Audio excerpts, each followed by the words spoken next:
This episode of the Citadel Cafe is brought to you by listeners like you. Visit patreon.com/the Citadel Cafe to find out how you can become a patron and help make this show possible.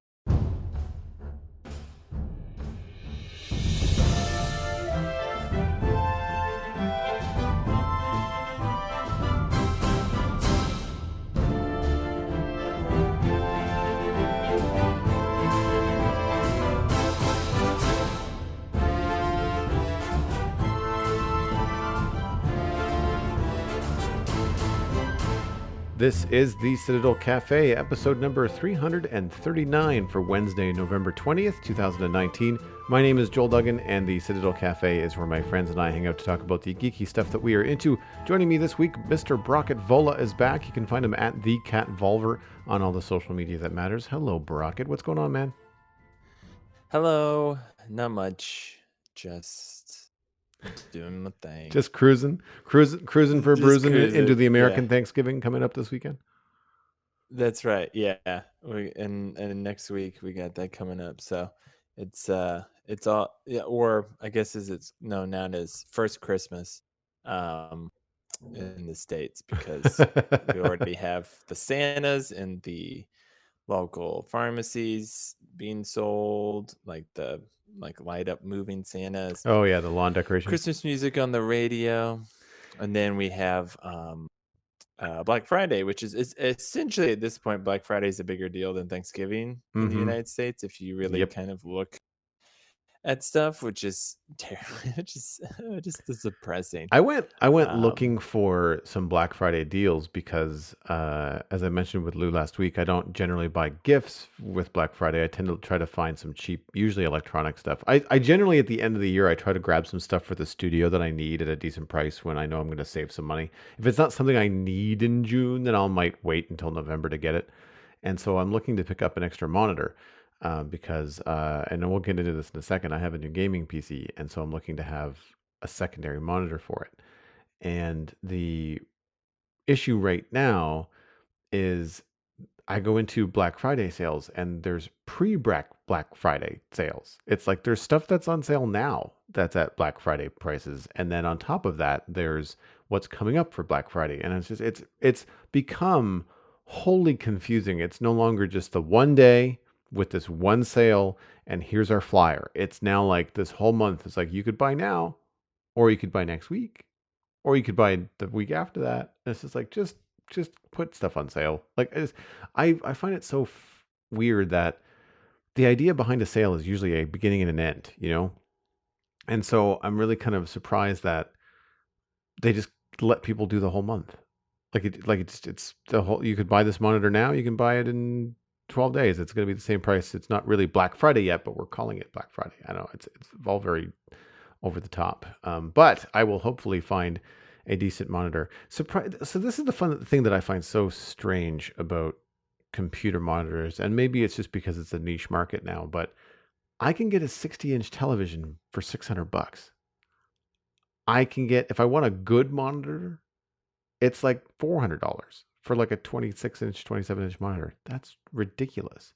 Now, if I go to lower resolution, like 1920 by 1080 and something around 24 inches, it's still $150, and that's that's reasonable if I can get it on sale for maybe a little bit less.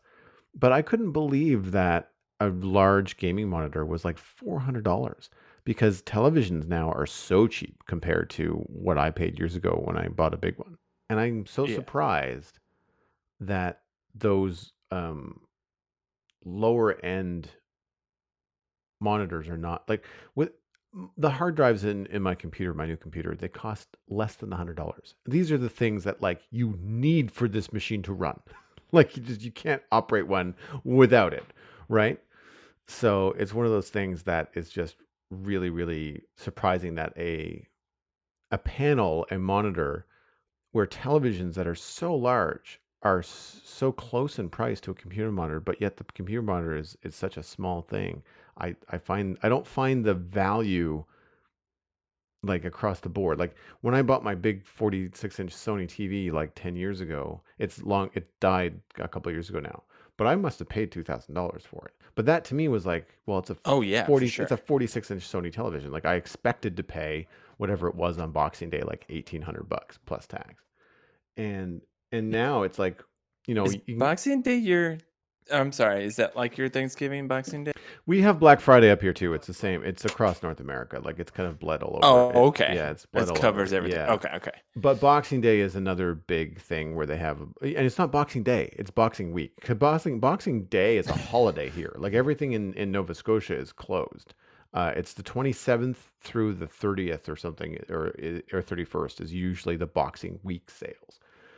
And that is again, usually it's a lot of retail clothing stores because a lot of people have gift certificates for the mall, stocking stuffers, like all that kind of stuff. So people will go out and spend the money that they got at Christmas time on gifts for themselves because they got, Christmas cards from grandma or whatever with money in it.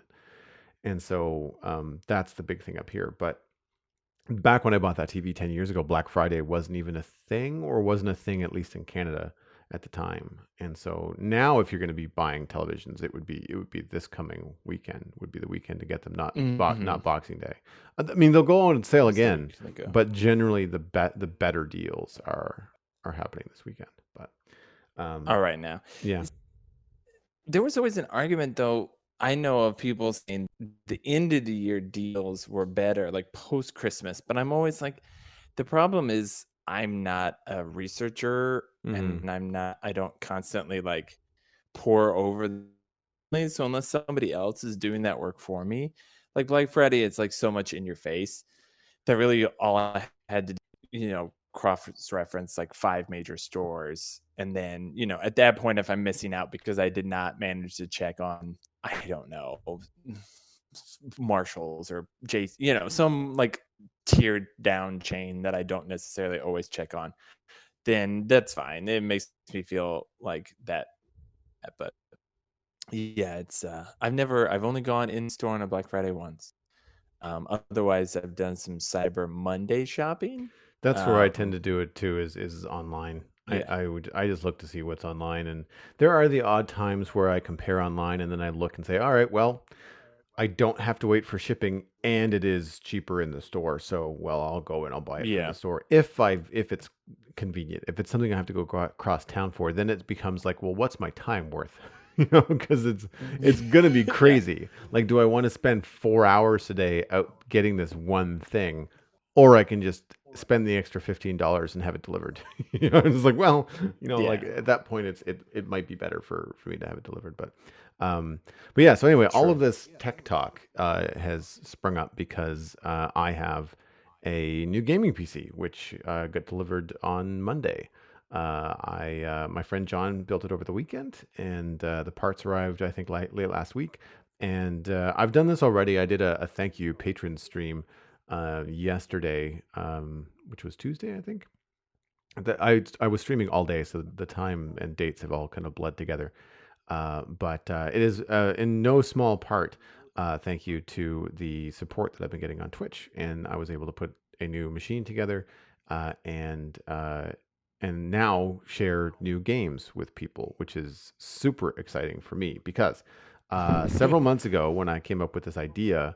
I was talking about No Man's Sky right here on the Citadel Cafe, having not Mhm. played it ever.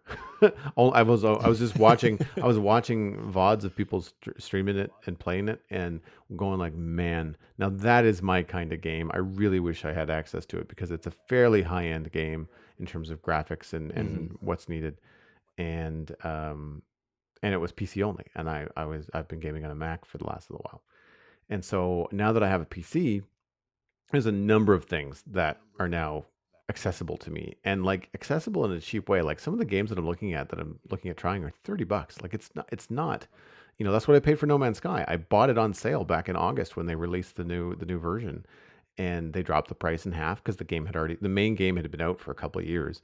So they put the whole thing on for $30. It's like, I know I will get $30, out of No Man's Sky, no problem. And so yeah, I launched it last night. Pardon the pun. It was a late night stream, and I can tell you right now, I can see myself spending a lot of chill evenings playing and streaming No Man's Sky. It's got that kickback kind of experience that I was hoping for. Um, With my Minecraft stuff that I stream, I tend to try to have it be more upbeat. It's more engaging. There's more back and forth with the chat room. A lot of the times, I'm turning Mhm. those VODs into YouTube videos. So there's a lot more. It's kind of like being on a podcast, right? You have to be on. You Yeah. know what I mean?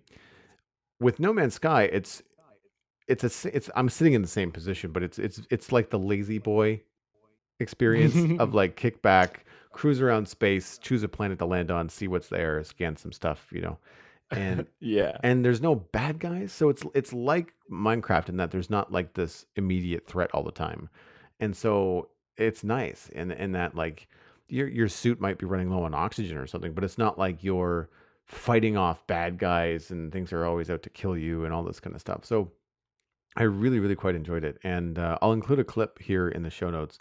I captured the very first moment of taking off in the No Man's Sky starship. Uh, you have to repair it. It's a survivor game, kind of like to get you started, and so you have to rummage around, collect some minerals, repair the starship, and then when it's all finished, it says, "Okay, find the answers that you're seeking in the stars because your ship has been repaired and well, this is a dusty rock. We should probably leave." And so you take off and you get to fly. And what I found so compelling about this game is that when you transition from planet to space, it's not a loading screen. Like you fly into the atmosphere and then you just fly up until you leave it and then you're in space and then you're in the solar system and it's the same thing. You can travel at light speed between planets and then when you approach a planet, you fly down towards it, you burn through the atmosphere. There's the reentry fire on the cone of your ship, and then you're in the atmosphere. And they do it so seamlessly that you don't really feel like there's been a pause or a break when you know that there has been. But it feels so seamless. It really does feel like you're entering down into a new world. And so I discovered a bunch of planets like last night with the chat room, and like it was just really really fun. And uh, it's a really interesting just experience of flying around. And yes, you have some mission objectives like build a base computer, and like you've got these steps that you have to go through, both of which are to teach you how to play but also kind of progress you through the point where you can find a star base and venture out into the vast universe. But there's just something really satisfying for that first time flying around this new star system that you got dropped into and be just like, well, I don't know what's on that ice planet, let's go find out. Because it's not necessarily something, at least so this far in the game, and I doubt that they would do this to new players because then no one would want to play, but you're not going to jump out of the cockpit on this ice planet and die immediately. So you can at least land, look around, scan some stuff, and realize, oh, okay, this is really hostile. Like it's minus 100 degrees. We Mm. should probably Oh, not stay okay. here long. Or you can get out there and be like, okay, well, it's fine. It's not hostile. It's not killing me. But wow, is it boring? Like there's nothing but dust and rocks. And you're just like, okay. So you can mine some stuff and then go. And it's one of those things that it sounds boring when you describe it, but it's incredibly fulfilling when you're actually in charge. Like when you're behind the joystick of the spaceship. And so I'm really excited to kind of have that kind of experience in a game, something where I'm not like running around shooting stuff or try not to die or whatever, the usual Right. the usual suspects, are of. Space Marine of the Yeah, galaxy type of exactly. stuff. Yeah. Pardon me, exactly. So yeah, and It's more interstellar, like, yes, yeah, it's more of a laid back thing. Have you played any games like that, or do you stick to more like a straight up like console gaming, more like Halo and Assassin's Creed and Batman, that sort of thing? I well, personally, I don't like I don't like to play with other people online, which, I don't on a blame you. minor note, I'm a major Diablo person, so Okay. the Diablo 4 announcements about it being always online has really worried me, and on the flip side, my favorite franchise, Borderlands 3, did not go the Destiny route, loot shooter that everyone thought it was potentially gonna go, and stuck very hard to the sort of single player experience being important, which is great. I've not played that yet. I'm waiting for the holidays, but, it's definitely uh, for those experiences, I don't like to interact with other people that much, so something like this sounds good, but the closest thing I get to this, I've started a few. I guess they're called walking. I forget what they're called. They're like walking games or so. Basically, ones where all you do is like you just walk, kind of. You move through the game, but you don't. There's not like a lot of like puzzle solve or anything. You kind of just move around. I forget what which ones I've started, but the closest thing I would say is probably adventure games. I actually started one today. Thimbleweed Park.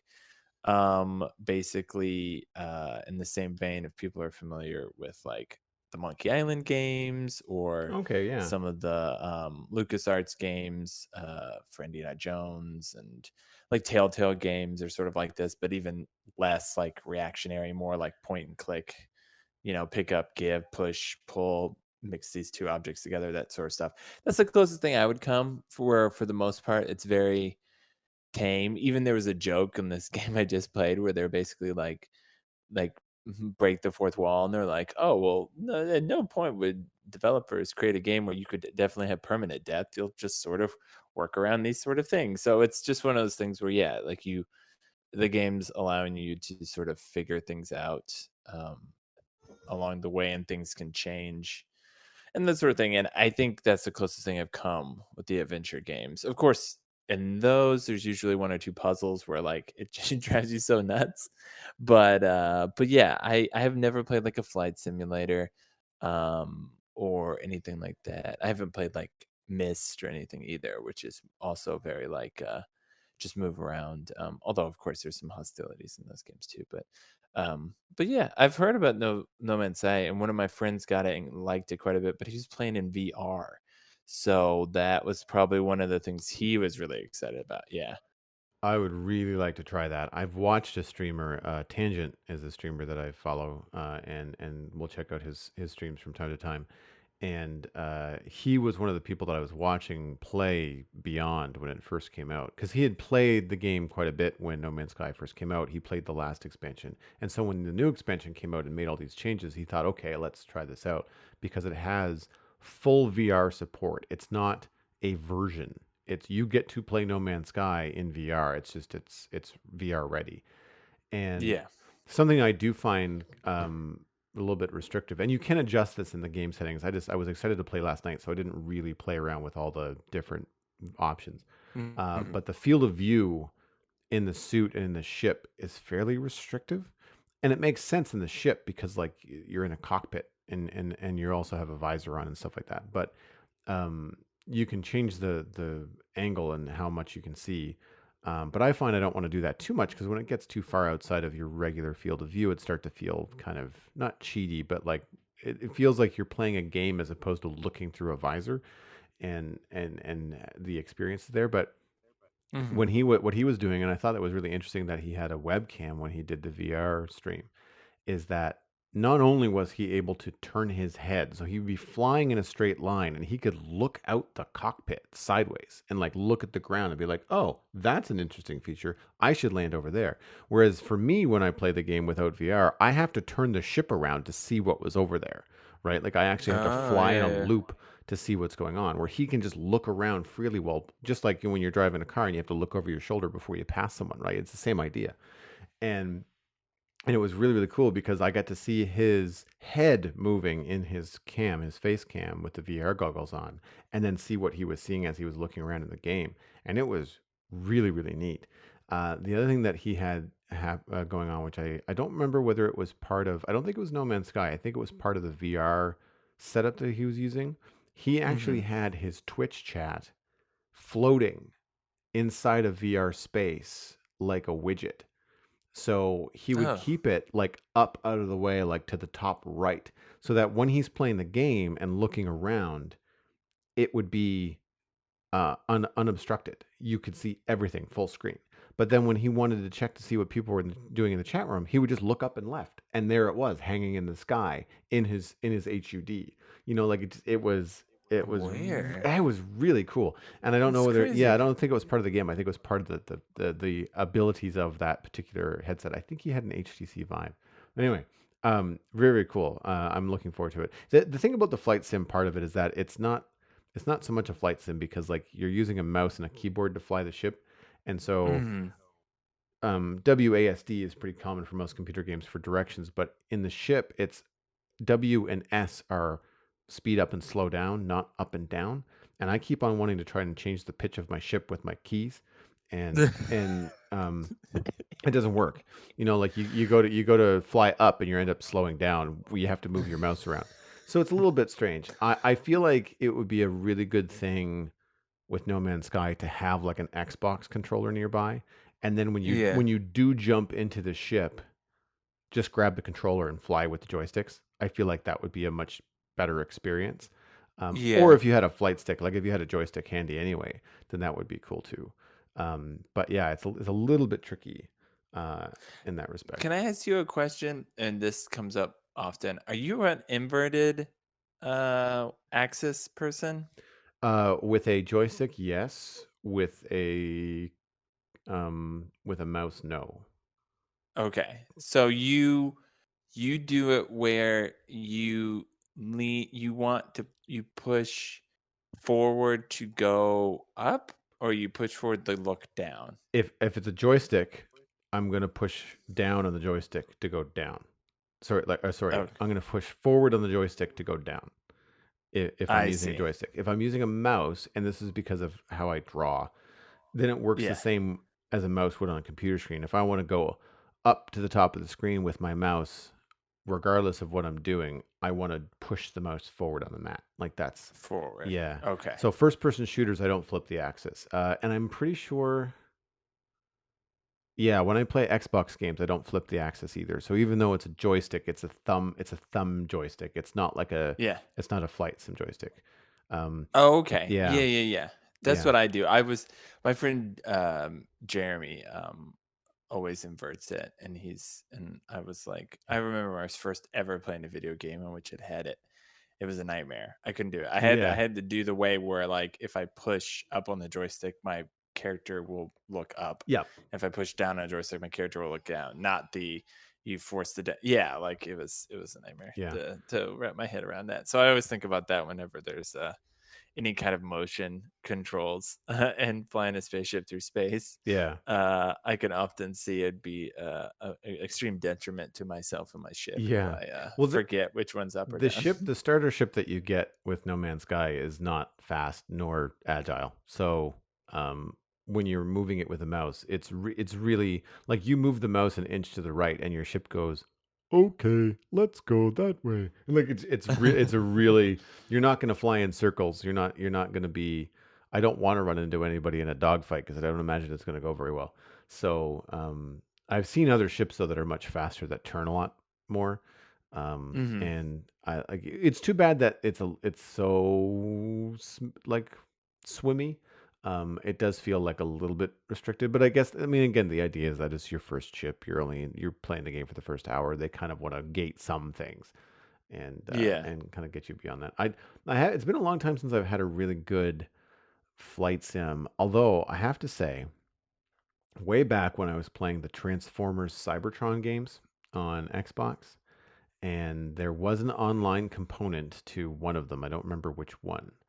And when you were playing as any of the Decepticons or even the Autobots, I guess, that had flight capabilities when you were in vehicle mode, I really enjoyed those controls. It was really fast and arcadey, and because of the whole Yeah. like transforming thing, and because they implemented it in the game and they had to keep it quick, it felt very dramatic. Like you could jump, transform, fly 200 meters, and then transform again and land, and like use your vehicle mode to transcend obstacles and get behind enemy lines, but then turn into a robot and kick some butt. And it was really really cool. I quite enjoyed that kind of flight control because it wasn't like it wasn't forward momentum. You were essentially a helicopter.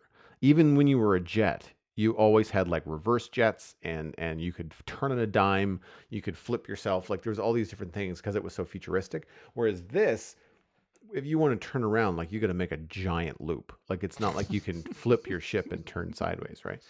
Well, So, that's how real. I mean, real well, space. yes, of Like course. that's you can't bank in space. Like it Yeah. makes no sense to Star Wars films, but at No. the same time, like that's fun and escapism. Whereas this type of game, I would kind of hope that if you're not being shot down by a superstar destroyer, that they would put a little bit more, you know, Yes. thought into sort of the maneuverability, because that's Yeah. probably what you're approaching it more Yeah, for, and obviously. So there's no drama to push you to the point of needing to bank at that speed. Like when you're approaching a planet, you're in full control, and there's you can land anywhere you want, and there's no time limit. So like really cruising around at the lowest speed limit until you find something like, oh, that looks like a nice place to sit down. And I even tried a couple of times when I was exploring to just kind of like get used to it and not just land wherever, but actually try to purposely slowly kind of come in and land in a place where I wanted to and try to actually get the ship into a position. It's a lot harder than it looks. And so but it was fun because like you land and then you're all like, all right, well that looked flat from above, but it's not. Your ship's on like a hillside, like 45-degree angles. I mean, it's landed fine. It's successful landing. And something I like about it is that you just have to get within certain distance of the ground and hit the E key, and it's just like landing sequence initiated, and just kind of it takes control and it just does the whole thing. It does the dramatic like straight down hovercraft it's land. the rear view camera Mercedes Benz, like the car moves, and Yeah, you're like, I've nailed this. yeah. Thank you, ship. I shall drink my Yeah, tea. yeah. Land now. Beep. Exactly. Yeah, Yeah, exactly. You go, whoop, yeah. It's pretty fun. take the wheel. But Take the yeah, so wheel. that's what's been going on my small screen the last few days. What have you been watching on yours? Anything interesting? I have been. It's funny you should mention space, because trying to segue tie in. As a part of the new HBO series Watchmen, um, if you are slightly familiar with the movies or the comic, I will say going into it, you should probably be more familiar with the comic. Okay. It is basically directly tied off of the events of the comic book, which doesn't change too much dramatically for the overall arc of the main story. If you've seen Zack Snyder's film versus read the comic book, you know a good gist of it. It's just a very climactic, I'll say, some of the climactic choices and some of the like reveal stuff is tweaked dramatically from comic to movie. Personally, I thought the movie, the way they did it, I thought was very smart, and it actually kind of worked quite a bit. And I've read stuff about both and the big hubbub about each. And I'm actually an apologist for the film. I don't think it's perfect, but I also don't think the comic is absolutely perfect. I know a lot of people definitely feel that way about it, but basically the gist is this. Whether you know Watchmen or not, there was a world that had superheroes in it. This world now doesn't really have superheroes anymore because of basically an act that was put out. And then some big event happened in the world that is sort of a 9/11 esque event that has sort of centered the entire global consciousness around something. Sort of a climactic thing. And because of that, there's a new status quo. Well, the series takes place, the book and the movie goes through that whole event, and then it sort of ends there with very very little flash forward. This is pretty much, I think, 7 to 9 years later, after the events of the comic. It might be even more, it might be decades. I missed, and I was gonna look back up again, but you do need to know the gist of the world of Watchmen enough that you will get some of the references. However, I will say I'm 5 episodes in. The fifth episode does some really important groundwork stuff. If you never read the comic books in particular, but if you never read Watchmen either, up until this point, little bits and pieces of the original story are sort of brought out, mostly as sort of fun reference slash Easter eggs slash actually used for the plot, which is important, while at the same time informing the audience that may have never read or seen the comic of the original story. And by the fifth episode, I will say they got to really explaining some of the meat of the finale of the comic. to a point where I think you will have at least probably spark notes. You can kind of measure out what the original comic book's full plot arc is through those first 5 episodes of the series. It doesn't blow by blow. It definitely does not like say, and no, this is what happened in these, because there's literally no reference to a couple characters at all thus far. But some of the bigger ones, and what makes me think of No Man's Sky, is Dr. Manhattan is a presence that's mentioned from the get go. Who is, if you know nothing about Watchmen, you've probably seen at least a picture of the giant blue man, Hmm. either naked or not. The film famously is known for the blue penises, but that's in the comic. It basically this atomic man through a horrific science experiment gets morphed into essentially no other word for it, sort of like a god. He kind of exists out of time, in time, has all these amazing powers, basically, of like, he can essentially do almost anything. Anyway, but over time, he sort of loses the sense of humanity and whatnot. So he's a big presence in the show, at least from the point of like literally in one TV screen they show like this blue figure on Mars, and they're talking about Dr. Manhattan, which again, there's a whole bunch of small things. There's a few characters that you will probably recognize, Dr. Manhattan, obviously, but there's also a few references to some other characters from the comic that if you've read them, you'll know. If you don't, it's not important unless that character is important, and then you'll just come to know that character in general. So the setup from the get-go, besides all the background, is that you're in Tulsa, Oklahoma, and basically there's this group called the Seventh Cavalry who's been putting on Rorschach masks, and which legitimately I have yet to find their connection to to the original Rorschach, other than them wanting to put on masks because they're really white supremacists, Mm. and they're in Tulsa, Oklahoma, and they're doing white supremacist stuff. And they disappeared for about 3 years, and then they reappeared on the scene. And the Tulsa police are trying to sort of combat their presence in in their city. The interesting part about it is there aren't superheroes, but as part of the protection because of a big event that happened in the past, the police of Tulsa wear masks. So they're not superheroes, but they are superheroes in the sense of like they have to hide their identity as law enforcement to protect themselves when they're not on duty Interesting. from nefarious situations. So you see cops with these like yellow like scarf things that covered like their nose and bottom half, and then some of the quote unquote like detective levels in the Tulsa Police Department are actually sort of, they're essentially superheroes. There's Sister Knight, there's Red something, I forget his name. There's Looking Glass, who has like a reflective, shiny, full face, sort of thing. And one other person, I didn't get her name. But so it's interesting because there's not supposed to be superheroes, but the Tulsa Police Department is, beat cops have the uniform with a mask, and then the detective levels are like essentially on the book superheroes. So it's interesting because you go into it thinking, because I had heard ahead of time, like it's like the whole thing of Watchmen was like, who watches the Watchmen? Like no superheroes and that sort of thing.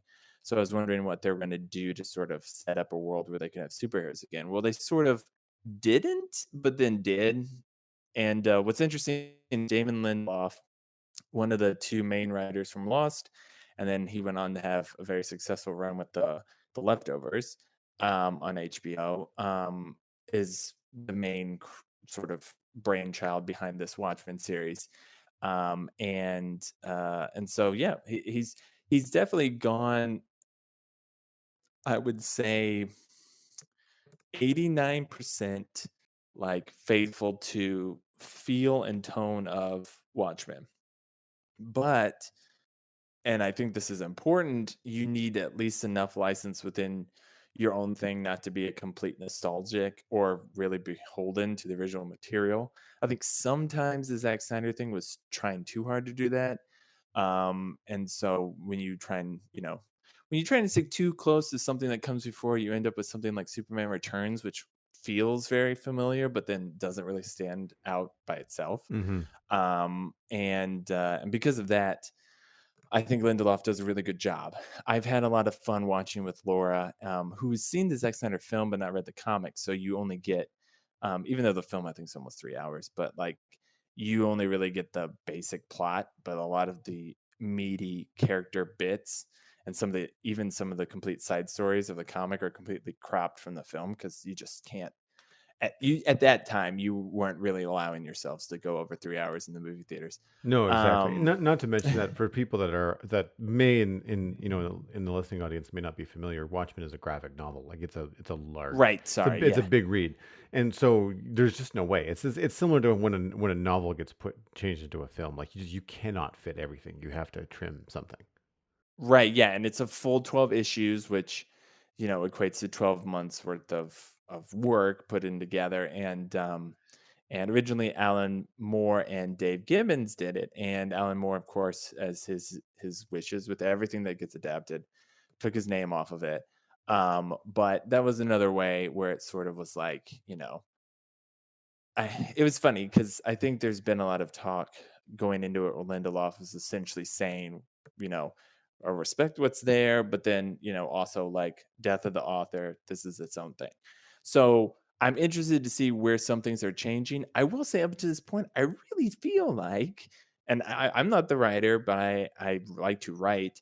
And I really feel like this is probably kind of like doing a pretty good service to the original content of the story. I would say only one character that I've seen so far that's deeply tied to the original story is a little bit more, I don't want to call screwball, but a little bit more eccentric than I had foreseen in the original comics. But anyway, it's been really fun. It's got enough different things going on, mysteries in a very lost Lindelof sort of manner. There's stuff that sort of characters talk about on screen that you don't have context for, so you're not getting the full story until moments later or episodes later. There's still ongoing mysteries throughout the season, so it's a good show if you have been wanting like a really solid. See, to me, it scratches the itch of what I loved early on about Westworld, which was sort of high concept, Nice. interesting world. Mm. But I am worried the same way I have now become with Westworld, where at some point the concept and the peculiar mystery elements of the series get to a point where you're like, all right, well, what else is there? Once I've seen the man behind the curtain, like what else is there for me? So I'm interested to see what's gonna happen. They've already done some stuff, some reveals throughout the first 5 episodes that make me feel like, all right, I'm excited that they're not going to just keep drawing out certain things. But then I also have that nervousness that I have with some recent TV shows that have been amazing out the gate, like Good Place and the first season of Flash. But at some point, you just unless you have an end date in mind, like at some point you're only going to have Yeah. so many different magic tricks in your bag. So far it's going well. It's got a good cast. It's got Jeremy Irons, Regina King, Don Johnson. Oh man, I'm gonna blank his name. But I like him quite a bit. I think his last name's Blake. I should have just pulled it up on IMDb. If you're familiar with "Oh Brother, Where Art Thou" or "The Ballad of Buster Scruggs," I guarantee you've seen this guy before. He even played a small part in The Incredible Hulk. He played Buster Scruggs in the Ballad of Buster Scruggs, but he's a big part of the series thus far. Who was he in And Incredible Hulk? Incredible Hulk, he was the goofy scientist that they kind of set up to become Oh, Mastermind. yes, I know who he is. Yeah, yeah. I know who you Yeah. mean. He's not Totoro. He's not Clooney. He's the third guy in Oh Brother Where Art Thou, Yeah. basically. Yes. But yeah, so and he's in it, and I feel like I'm missing one other big person. I'm trying to pull some up, but uh oh uh, Jean Smart. Jean Smart's in it, and she's also fantastic. So it's like it's one of those shows where you see people in it, and you're kind of like, oh, that person, but like it's a collection of really solid writing, and it's like Hmm. I always feel like with good movies or television shows, what you do is you don't cast the actor first. You write the story and then you find the person that fits the part best. And I feel Yes. like we've all felt that best with the way they've done some Marvel stuff Hmm. and Pixar. I feel like does that all the time where they don't like notoriously. I think DreamWorks made the Sinbad cartoon pre getting Brad Pitt and I think Angelina Jolie and somebody else like as big name actors and then just kind of threw the rest of it on top of it. Like you get the story first, then Hmm. you get the people. Yeah. And so I think they did that with this because I think most people don't know who Regina King is necessarily right off the bat. But if you look up her work, you'll see all sorts of stuff. I'm pretty sure she might have even won an Emmy for recently some of the work she did on American Crime Story. Um, but she's basically the main character.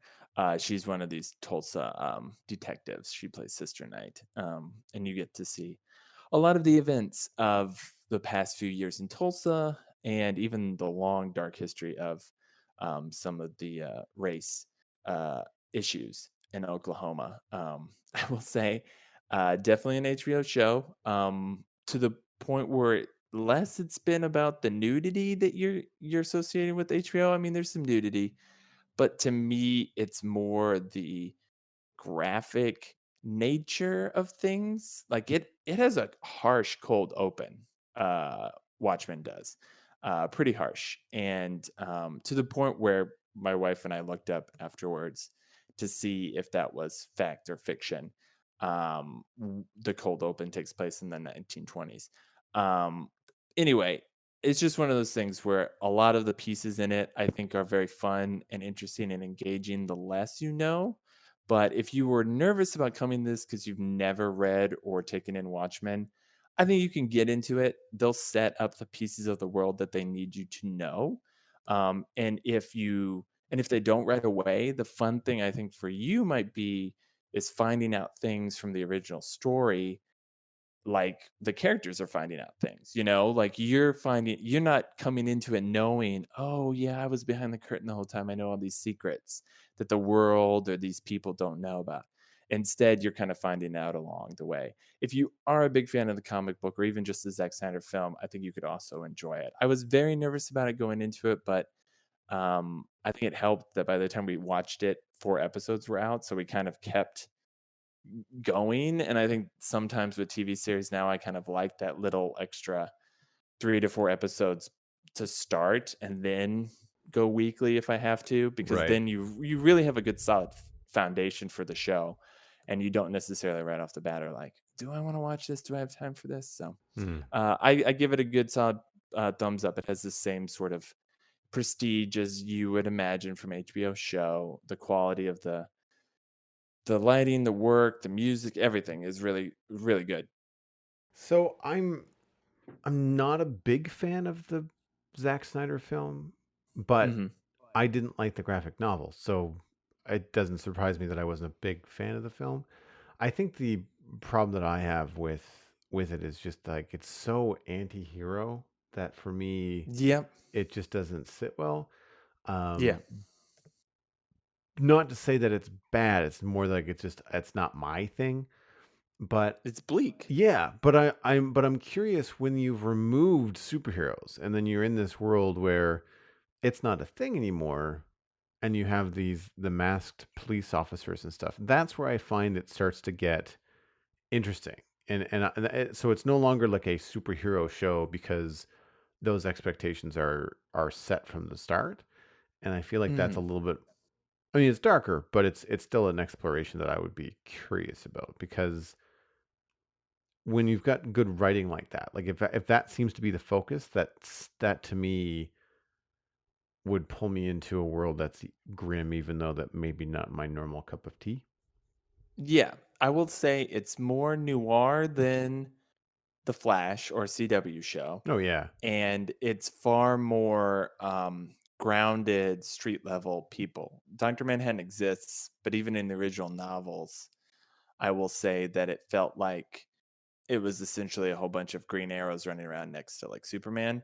And that sort of still feels the same way. As far as I've seen, I've not seen right. somebody who can like use mind bullets or like Yeah. curves an arrow to shoot to the moon. Like that has not come into play thus far. Yeah. There's definitely big concepts, big sciencey stuff. Um, and I will say I was worried about the bleakness of it, because I'm not a big I mean, you and I are on record as being Superman Yeah. fans, and I feel like Watchmen was one of those first big things along with the Dark Knight Returns of this new era of, like, we gotta tear down the Superman icon because that's, blah, blah, yeah, all the stuff behind whatever. But I'm like, I always bought into the idea of hope and that sort of thing. So I even remember reading the original Watchmen. My two buddies were so jacked about it, and I love the mystery of it.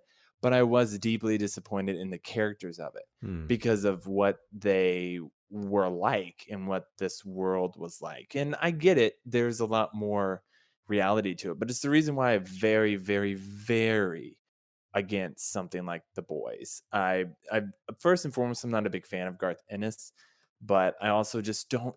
I just really don't care about people being like or superheroes are garbage. They're all trash people. I get it. That's a cool meme for that sort of thing. But I love Superman. I love My Hero Academia, which is about young superheroes in Yeah. school. Like that sort of stuff is cool to me, and I can get excited for that. And I can find bleakness in the circumstances they have to fight, but not in the people. Like I never was into Breaking Bad because again, it felt so bleak.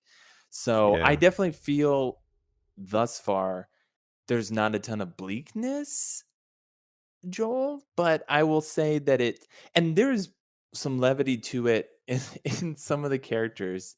I will say Jeremy Irons uh kind of makes me like smile in a weird like Jeremy, is this Jeremy Irons? Like it's just weird. He does a great job, but his character is very interesting. So for that reason, I think it's probably slightly more optimistic at this point, but it's film noir level. It's still gonna have some, film noir is never like Superman would never be in a film noir No, necessarily, and but the so thing when stuff goes so far as to be film noir, because of that kind of genre, it sets you up, it sets your expectations. Whereas you get into right. something like Carnival Row, which does feel a little film noir, but because it's still presented in a modern sort of way, it just feels grim. Like it doesn't feel Yeah. like a retro separated universe, even though that's exactly what it is. It just it or not retro, but like it feels really what's the word I'm looking for? I mean, visceral is one, but the thing about Carnival Row, it's not tongue in cheek. Like there's no voiceover.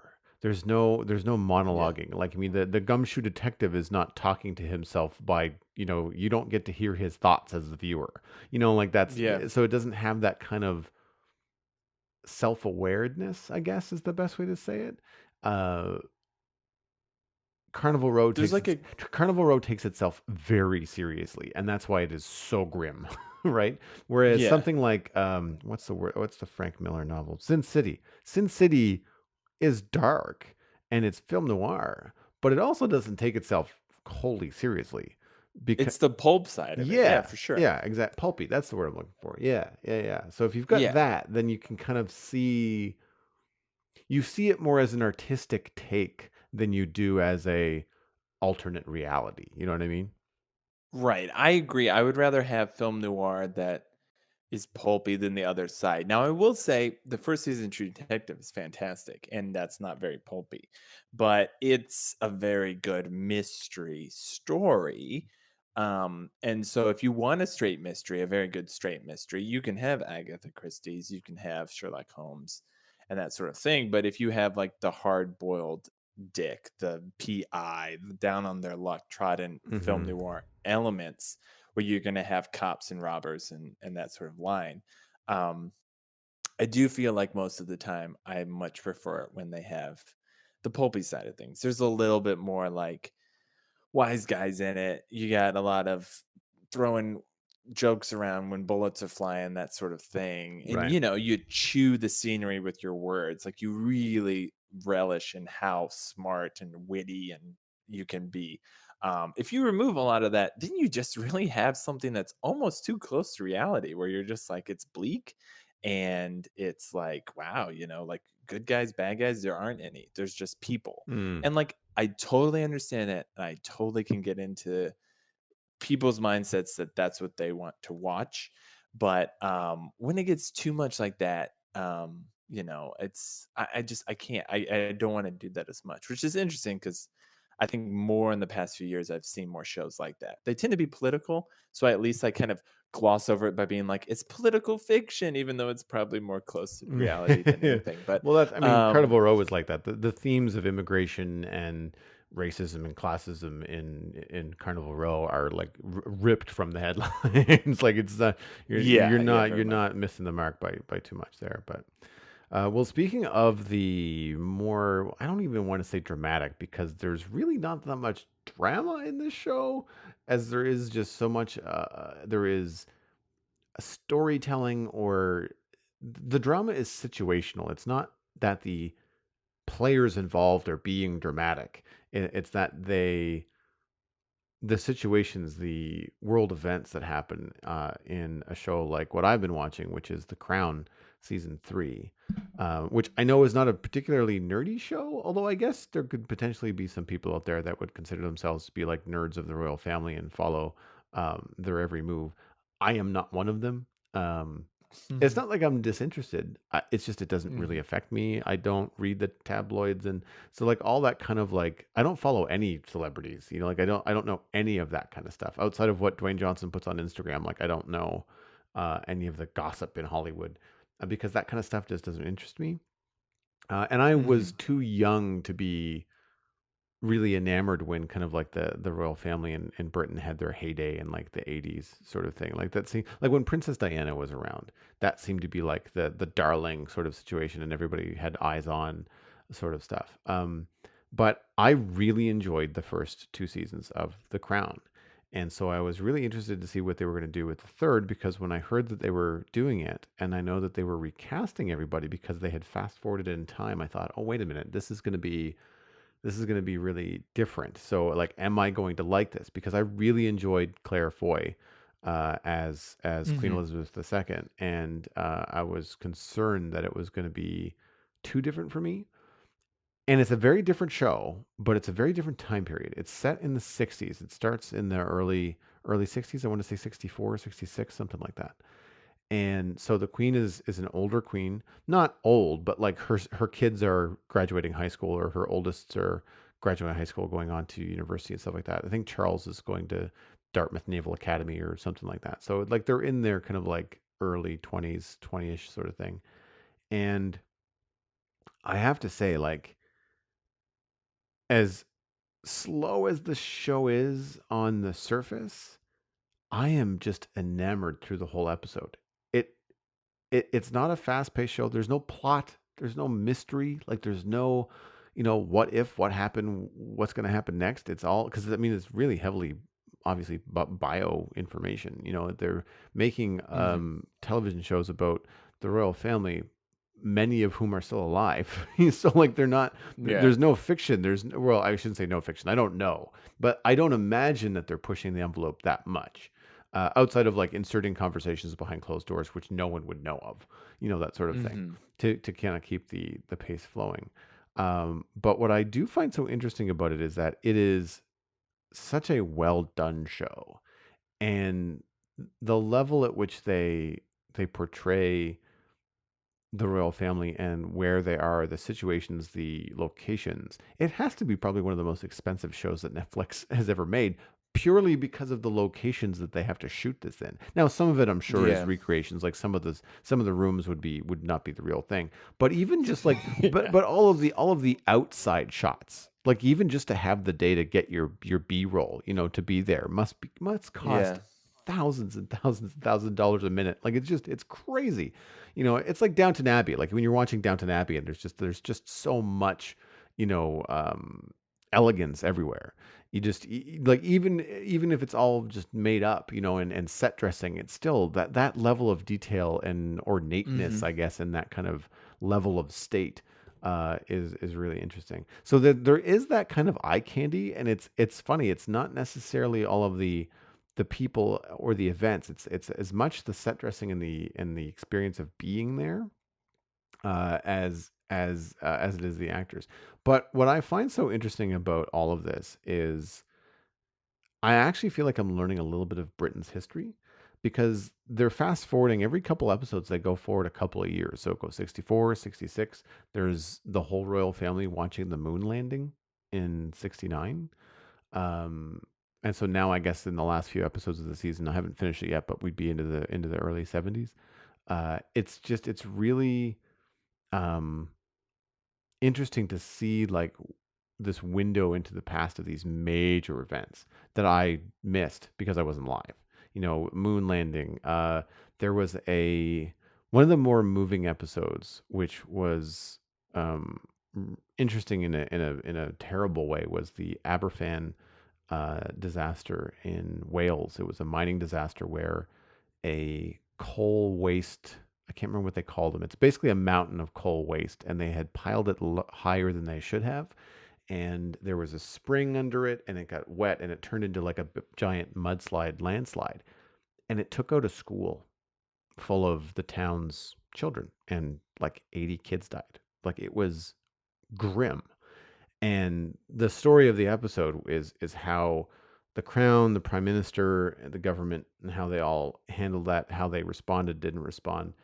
And the theme, from what I can gather from the season, is the inability of the crown, both as its and as an entity, but also as individuals. And this is like most of the royal family, not just the queen, and their inability to express or come down on a side of something, even when it is as important as the um, the Aberfan disaster. It's like there was this hesitation of I can't express any kind of emotion when like really today the reaction would be like, well, of course you can and you should, but like this notion behind the royal family where they're just not supposed to, and it but you can feel the battle, like you can the decisions are made and they're hard decisions and they feel very cold from the outside because what you get from the story is very often what the public would have seen at the time.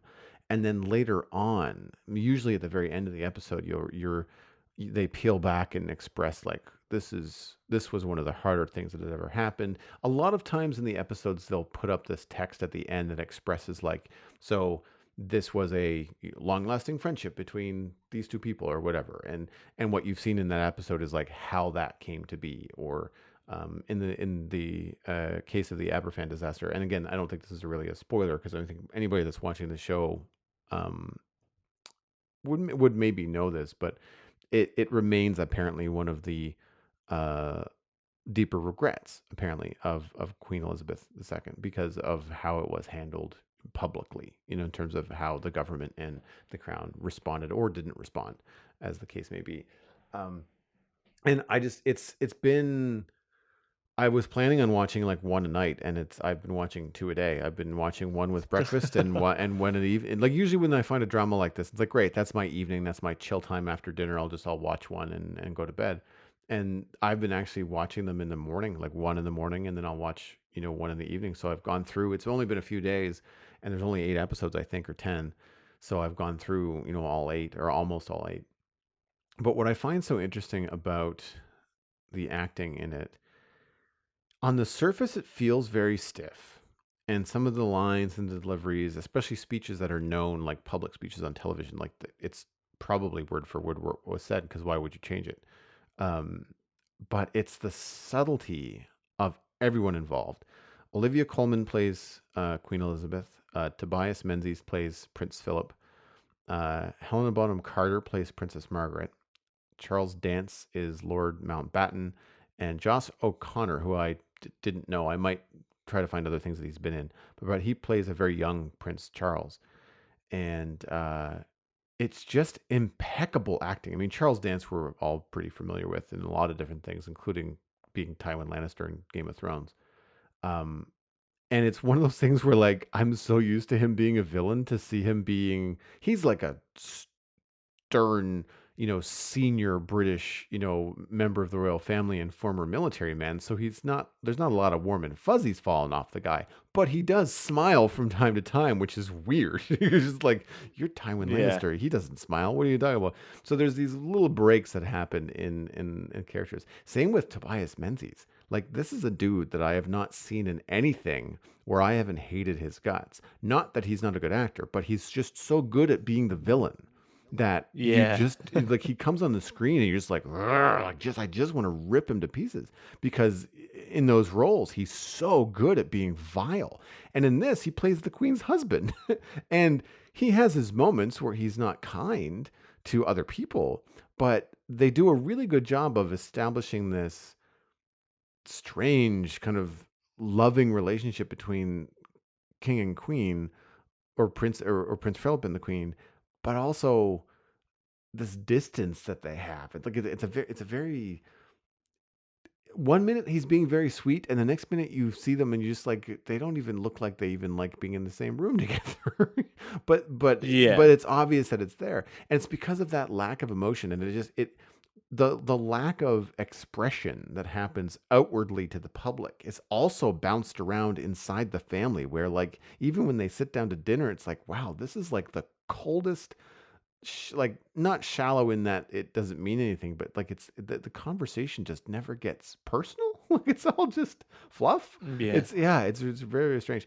Um, but I have to really tip my hat to Olivia Colman, uh, who does an impeccable job of appearing at first to be cold and just immovable, as a immovable emotionally as a queen. Um, but and I don't know what she does. I'd have to be inside the actor's, kind of like workroom to figure this out. But without apparently moving a muscle, you can still kind of feel her go from being at a normal state, a neutral state, to agitated, to furious, to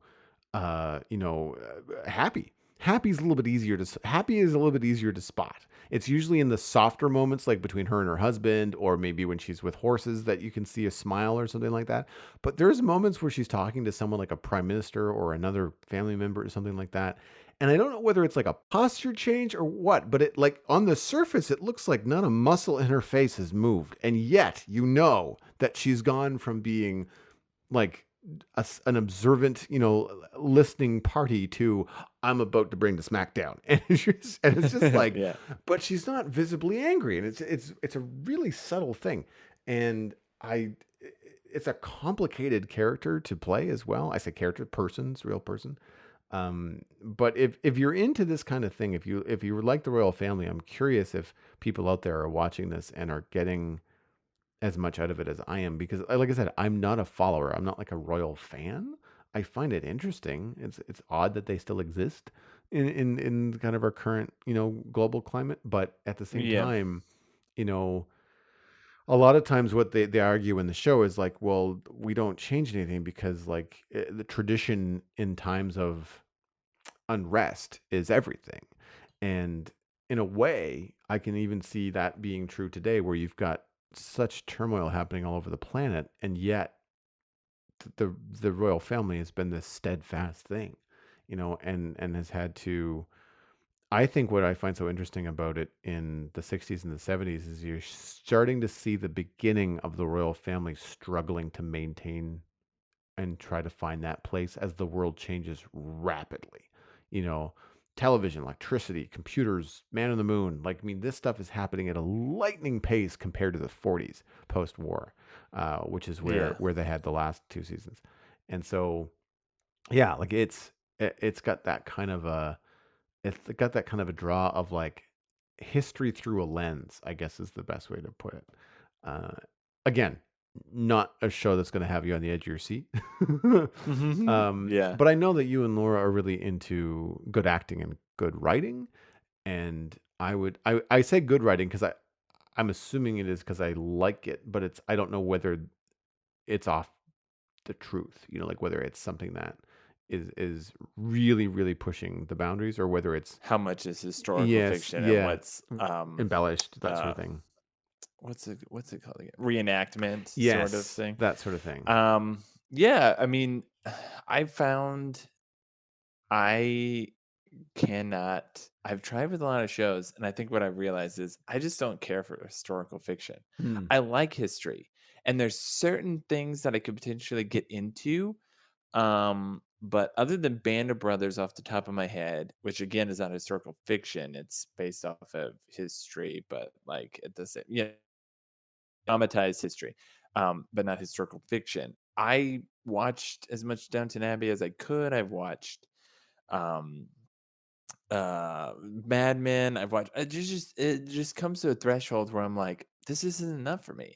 And the thing about The Crown that might have been is the politics of stuff, but the problem is British politics, at least in that lens, is not quite the sort of Machiavellian American politics that you see in The West Wing and House of Cards. And now I'm sort of getting economically with secession of like these like really like it's funny. I'm gonna now say Shakespeare, which is, obviously comes from the same place the royals do, but like there's a lot more like like Iagos and finger wringing and nastiness and manipulating backstabbing to some of the sort of political stuff that right. Laura and I tend to watch. So yeah, The Crown just never gripped me. What's interesting though is hearing you talk about No Man's Sky and then talk about The Crown. And the key thing I found with both of the one things you enjoyed is like it's not about the plot, it's more about a sense of something that's interesting, that's not high impact or low impact, but is just Mm, there. And mhm. in not a bad way. Sometimes that's what you want. Sometimes you just want to sit on a rocking chair and watch, like literally the sun go down. Like that to some people might be boring. And again, I'm not saying that it's boring because I'm definitely getting to an age where I'm at a certain point where I'm like, man, just sitting in one place and just watching something. Like I just watch my daughter do nothing all day. That's Right. fascinating. But Yeah. like I think that's what's interesting about both of those shows is I feel like we're gone to an age of entertainment that might be good, might be bad. We just don't know. But it's definitely finding ways for 1,000 different types of media and shows and stories to get out there that would never happen in the classic. Can we serialize this? Will people pay attention to it? Or does it fit into the advertiser's pocket Yep. as workable? And I think a video game like No Man's Sky is a really hard sell. A TV show like The Crown's a really hard sell. Even with the Royals angle, how can you keep that up? That sort of thing. Those things are going to be hard to do. Even something with the cachet of like Watchmen, like doesn't have as it doesn't have as far to go because superheroes is such a big thing now. So it'd actually be harder to pitch a show that's probably like a western nowadays because westerns are no longer westerns and spy stuff, which used to be a big thing in the Cold War, are now pop culturally replaced with superheroes. Mhm. And it's all incorporated, but at the same time, it's interesting. So it's fascinating that in this era that's I mean, we definitely still adapt the same types of stories. It's the classic. There's 6 or 7 basic plots for every story, but at the same time, it's how you watch it and what is important in what you're taking in. And sometimes for some people, it's literally the journey. Like it does not matter if the ring gets to Mordor. People really, really, really, really, really like to hear about music and food along the way, and sometimes that's all they want. Right. And like and I think in a lot of ways that's great because there's certain TV shows that definitely we all know that once you get to the end of a great epic, like the endings are really hard to stick. So if you don't make it more about the journey and the people, then it can be really difficult. What's funny is I would almost segue to like I've loved this TV show called Friday Night Lights, which is about a high school football team. I've seen them Um, all. and I'm a s- and I'm a sports. You saw Friday Night Loved Lights? it. Yeah. Oh my god, that's awesome to hear because I was nervous because in the past, like some things I was like, Joel, I think Joel would like this. Joel would like this. You're like, yeah, I absorbed some of it. It was not great. Or I was not as drawn into it. I was like, Hmm. oh, damn it. I can never hit Joel with a good recommendation. So you've already seen it. So at least we have that in common. But like, complete opposite of what we were talking about. That show is not about bleakness. It's about believing that at heart, people are legitimately good. Hmm. Like, people make mistakes, people make bad choices, and there are people out there who are still not going to be good people. But for the most part, people care about other people. And that was a great show. And then you had the sports lens, and I was super into that. And like, it was just one of the shows that I felt, because it was more about the people and the characters, that the sports just augmented it and brought it to a new level for me. Whereas if you didn't care about football, I think you could just care about it, because that just allows you to have a plot climax is the game. But the real climax is this person going to make the right choice, or is Yeah. this person going to yada yada yada. And so one of the things I found interesting is like, sort of good people and that sort of mentality of like the dreamer and that sort of thing. And I've seen that in a lot of animes recently, and I brought it up already on this episode, but My Hero Academia has it, but that's about superheroes, so of course I love it. But there's this show that caught me off guard, and I got to give my buddy Adam Cobb credit for it, who also got me on My Hero Academia, called Haikyuu. That's the way it's pronounced. I asked him, but it's spelled HAIYKU, and then IMDb wants it to have another U and two exclamation points. Anyway, it's a high school boys volleyball team. Now, when my buddy Adam told me about it, I was very resistant. I was not super interested in it. But the thing about it that I find engaging, is that the sport is important, and it is almost entirely about the sport. There's not a lot of the worries about grades or girls or their family life that you get from a Friday Night Lights. So if you're not super into the sport of volleyball, maybe you won't like it. But here's the thing: I didn't know anything about volleyball, and they do a good job of kind of telling you about it, and you really get into it because these kids are genuinely excited about doing it. And of course, you have this way too short kid who wants to be a spiker and into this volleyball team. And he has that like just that optimism. And when he gets knocked down, he picks himself back up in the same way that you fall in love with in your animes and your cartoons and that sort of thing. And so I really got into it. The sports angle, of course, the competition got to me. And I find that really engaging, but it's good. They finally put it was on Hulu. They put 2 seasons on Netflix with subs and dubs. I do dubs.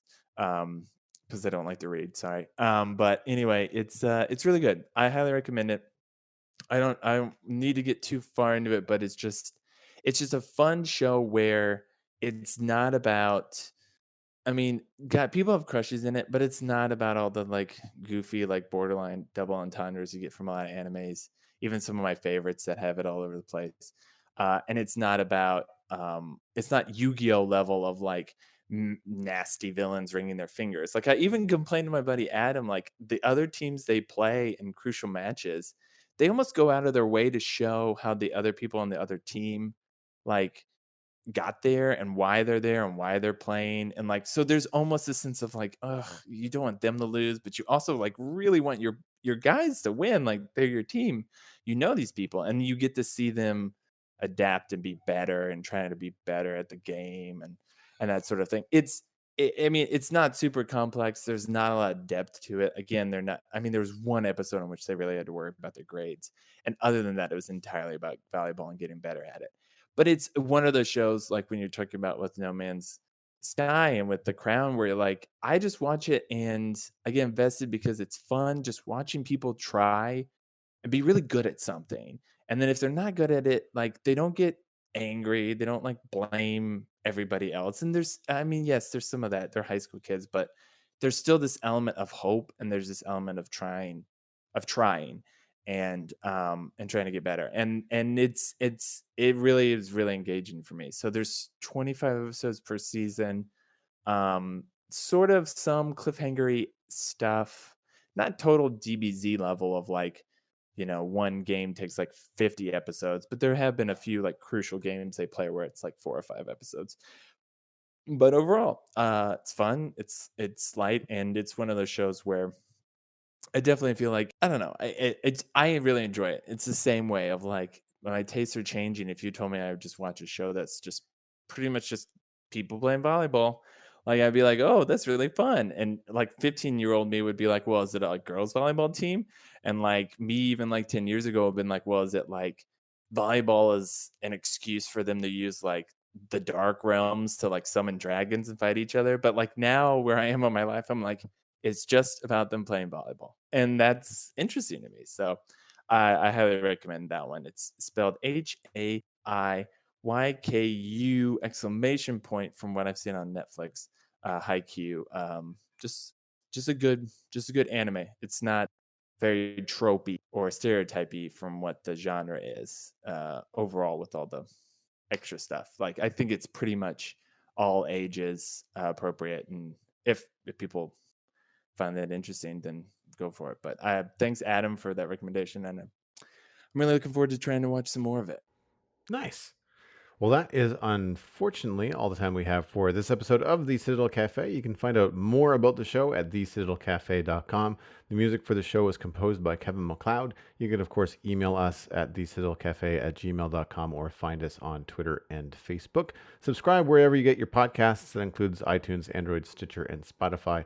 But of course, spreading the show around via word of mouth is the best way to support. It's free. You just tell people that, hey, I really like the show, and you might like it too. But one of the great things about the show is that you didn't hear any advertisements because we're 100% listener supported. So if you'd like to contribute, head on over to patreon.com/the Citadel Cafe. And if you find value in the show, please consider putting a little bit of value back into it. Base level is $1 a show, which is less than a latte a month. So if you think that that's worth it to you, then you can sign up at patreon.com/the Citadel Cafe and get things like member-only Discord access, and bonus episodes. We talk about all kinds of stuff in the background during the week. The Discord is a fun, nerdy place. We are down 2 patrons from last month, so the hill to get to one more patron for next month has grown larger. But hopefully 1 or 2 or maybe 3 of you will consider supporting the show. I would very much appreciate it, and I'm sure the listeners would as well. You can find me at joelduggan.com. That's where I hang my illustration and design hat. That's also where I have links to other podcasts I do, like The Spawn Chunks, which is all about Minecraft, and also links to things like Twitch TV/JoelDuggan, which is where I'm playing a lot of No Man's Sky right now. So if you want some chill space experience, come hang out and we'll have some fun. Brockett, where can people find you and what you are doing online? You can just look for at the Cat Volver on Instagram or Twitter. I don't tweet that much, but my Instagram used to have, well, does still have hashtag Candy of this day, which I talked about last time I was on the show. I wrapped up last month 31 different or more than that candies or anything, but that's generally where it is. That's mostly what I do now. You've been listening to the Citadel Cafe, where we are fast, easy, and cheap, but you can only pick 2.